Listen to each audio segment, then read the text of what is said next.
A lot of times we think that we're too busy to go on retreat.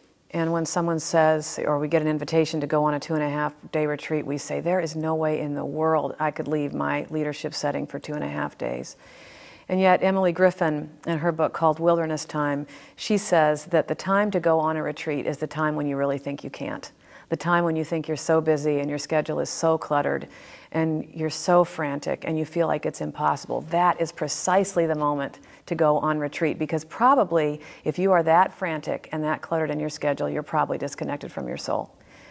Your practices, your spiritual rhythms are probably lacking. You're probably exhausted on the inside in a way that you have a hard time even saying to yourself. And so I like to ask the question to people, you think you don't have time for a retreat? Think again. If you think you don't have time for a retreat, chances are you probably really need a retreat. And I assure you that if God is inviting you to come away on retreat with Him, if it is Jesus Himself saying to you, come away with me and rest a while, then Jesus Himself can be trusted to carry out your concerns while you're gone.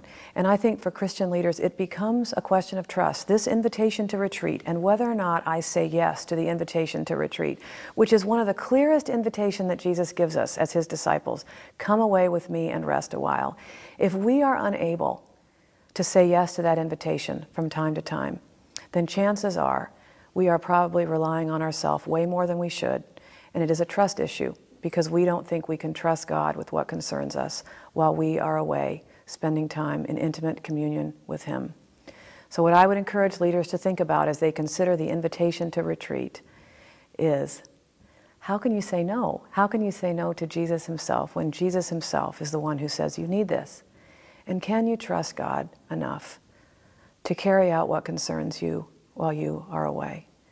And so I invite you to hear the invitation right now, in the midst of your own busyness. I invite you to hear Jesus saying, no matter how busy you are, we need to be together. And I invite you to trust God with the things that concern you. Your congregation will be okay. They can do without you. In fact, they need you to be a person who's strengthened at the soul level. They need you to leave and to come back to them, connected with your soul, having heard a word from the Lord, and able to lead them out of that place. The best thing you have to bring to ministry is your own transforming self. And so is my prayer that you will say yes to the invitation when it comes to you.